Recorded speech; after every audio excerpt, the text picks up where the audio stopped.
मर्माहत मुझे कहवाक पड़ुछि जे स्वर्गत शरद चंद्र कर आम जुगर जड़े वरिष्ठ राजनैतिक नेता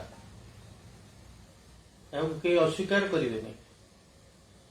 सी एमएलए थे, मंत्री थे, एमपी थे, ओडिशा विधानसभा स्पीकर थे, सुसाहित्यिक सुवक्ता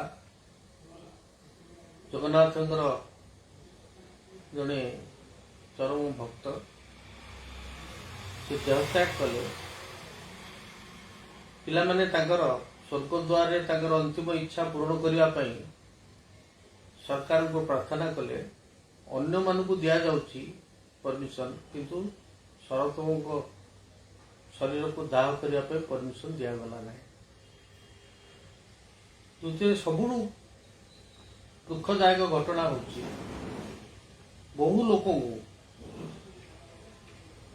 राष्ट्रीय मर्यादा दि जाऊँगी, किंतु कौन पाई शरद बाबू एपरी जड़े वरिष्ठ लोक विशिष्ट लोक राष्ट्र मर्यादा सरकार तरफ दिगला ना। यह मुख्यमंत्री महाशय जानती कि नहीं मुझे जानी ना। जदि न जानी ताले दयाकोरी यार कारण बुझंतु।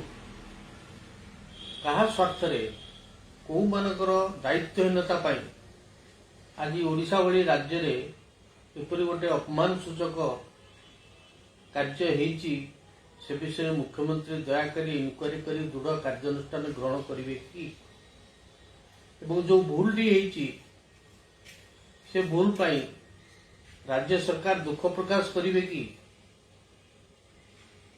एति मो मुख्यमंत्री महाशय को अनुरोध एवं ओडिशा जनसाधारण मध्य विचार करूँ जे किपरि भाव रे ओडिशा रे पातर अंतर विचार होची। जन स्वर्गगत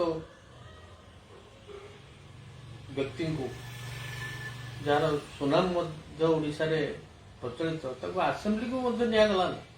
स्पीकर थे असेंबली को मध्य नियागलानी।